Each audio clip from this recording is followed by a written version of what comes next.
श्री स्वामी समर्थ सगळ्यांना तुमच्या सगळ्यांचे आपल्या चॅनलमध्ये स्वागत आहे आणि तुमच्या सगळ्यांच्या सर्व चांगल्या इच्छा स्वामींच्या आशीर्वादाने पूर्ण व्हाव्यात ही स्वामींचरणी प्रार्थना करून या व्हिडिओला सुरुवात करते।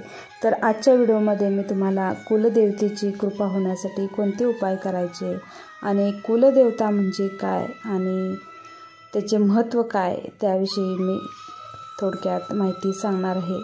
तर एकेकांच्यावर कुलदेवता नाराज असते असं म्हणतात बघा।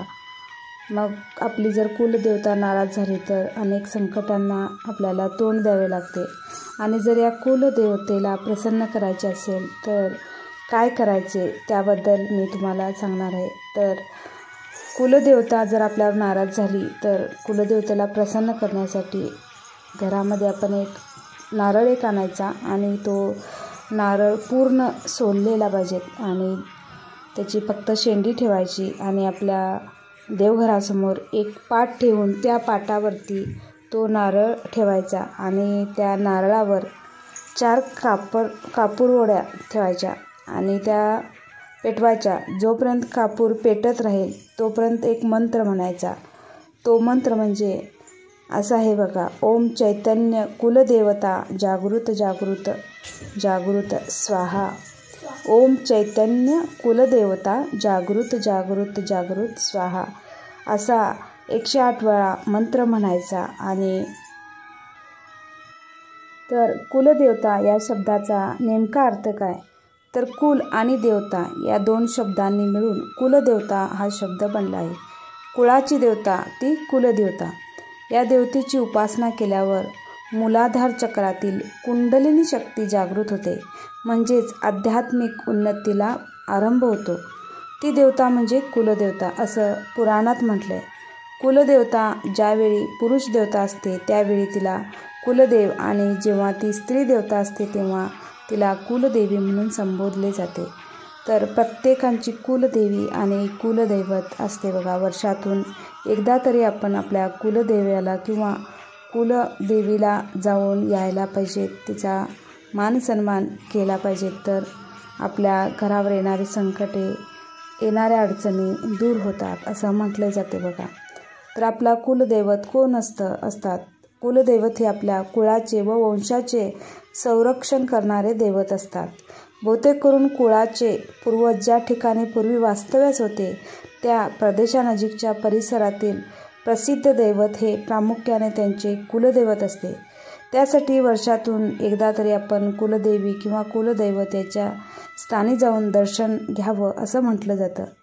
प्रत्येक घराण्याचे एक कुलदैवत असते। बहुतेक घरातून लग्न, मुंज, वास्तू, मंगलकार्य अशा मोठ्या कार्यक्रमानंतर कुलदेवतेला जाणे हा महत्त्वाचा भाग असतो बघा। तर या कुलदेवतेच्या उपासनेचे काय महत्त्व सांगितले आहे पुराणामध्ये, तर की ब्रह्मांडात असलेली सर्व तत्वे पिंडात आल्यावर साधना पूर्ण होते।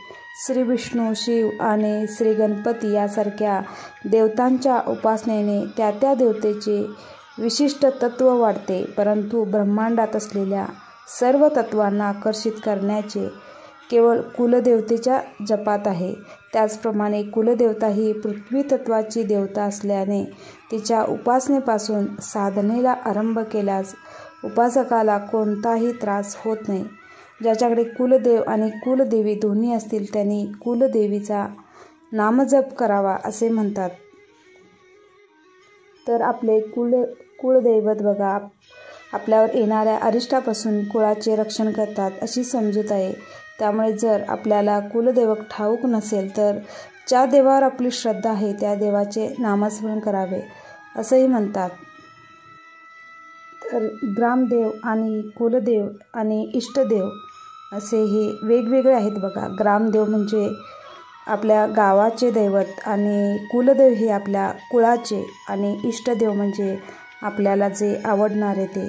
आणि आपल्या महाराष्ट्रामध्ये अनेकांचे कुलदैवत ज्योतिबा आहे बघा आणि तसेच जेजुरीचा खंडोबा आणि कुलदेवीमध्ये आई भवानी, तुळजापूरची आई भवानी आणि कोल्हापूरची अंबाबाई यांचाही समावेश आहे। तर त्यामुळे कोणतीही पूजा आपण करताना, कोणतेही चांगले कार्य करताना आपल्या कुलदेवतेचे स्मरण करणे खूप महत्त्वाचे आहे. प्रथम आपण गणपतीचे स्मरण केले पाहिजे, त्याच्यानंतर कुलदेवतेचे स्मरण केले जात पाहिजे आणि त्याच्यानंतर आपल्या इष्टदेवाचे, म्हणजे आपण कोणत्या देवाची सेवा करतो त्या देवाचे केले पाहिजेत. अशा प्रकारे कुलदेवतेची उपासना आपण रोज केली पाहिजे. नाहीतर त्या कुलदेवतेच्या 12 दिवशी तरी त्या देवतेची उपासना आपण करायला हवी. तर इतकीच माहिती सांगून व्हिडिओ आता संपवते. श्री स्वामी समर्थ.